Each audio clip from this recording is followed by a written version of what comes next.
ng bayan, maasahan anumang panahon.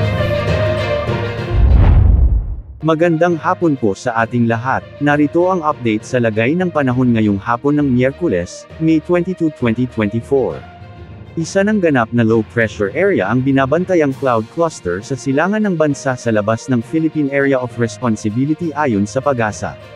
Ayon sa PAGASA, may posibilidad itong lumakas bilang bagyo at posibleng lumapit sa eastern section ng Visayas at eastern section ng Southern Luzon. Ayon sa latest track nito sa mga wind models, posibleng kikilos ito pakanluran patungo sa Philippine Sea. Posible itong lumapit sa bansa at magpaulan sa eastern Visayas at Bicol region. Ayon din sa ECMWF model, posible itong lumakas bilang bagyo at makakaapekto ang dala nitong ulan sa malaking bahagi ng Visayas at Luzon dahil bahagyang hihilain o polalikasan na nito ang pagpasok ng habagat. Sa mga susunod na araw, asahan na iiral na ang southwesterly wind flow o ang mahinang habagat dahil sa nagbabantang bagyo. Sa ngayon ay nasa low to medium chance na mabuo ang potential na sama ng panahon na ito.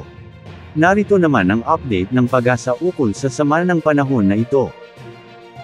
Yung cloud cluster po outside the Philippine Area of Responsibility na monitor natin has developed into a low pressure area at 8 a.m. this morning. So according to our latest location, nakita po ito sa layo 1,255 kilometers east of southeastern Mindanao. So again, nasa labas pa po ito ng area of responsibility natin at LPA pa lamang po ito.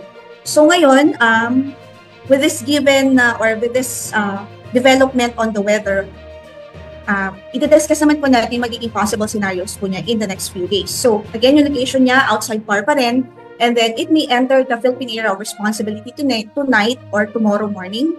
Then it may affect or pwede din siyang maglandfall sa area sa pagitan ng Bicol region and Eastern Visayas by late Friday or sa weekend, Saturday, bilang isang LPA po siya. Yan po yung isang scenario. And then it may emerge over waters east of Luzon afterwards. So kapag nagkaroon siya close encounter sa ating landmass, possible mag-emerge siya sa waters natin east of Luzon. And then it is also likely, may possibility na ma-develop ito into tropical depression by then. So around Sunday po yan hanggang Monday. So hindi natin nire-rule out yung possibility na ma-develop po ito into a tropical depression after emerging in the waters east of Luzon. And then meron pa tayong alternate scenario. So second scenario po niya, kapag nag-weaken yung ridge dito po sa eastern part of the country, yung subtropical ridge natin, yung low pressure area may instant recurve. So mas magre-recurve pa siya over the Philippine Sea near the Bicol region, Eastern Visayas, at pwede itong ma-develop into tropical depression by Friday or Saturday. So ibig sabihin po nito, likely na mas ma-develop siya into tropical depression kapag nag-stay siya offshore or sa coastal waters po natin.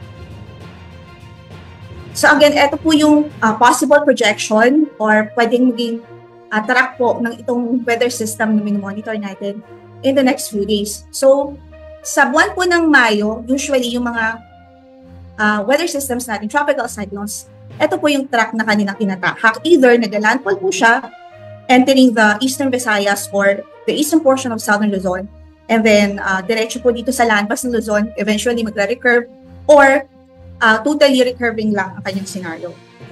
Then nag-try din po kami na just in case, dito po yung possible na mas gumanda pa yung circulation nitong low pressure area, east of Visayas or east of Mindanao, based din po sa ating climatological history.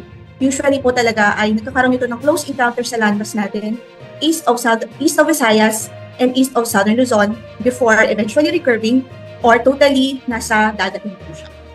So at least, meron po tayong idea ng pwede niya maging projection or track po nitong weather system.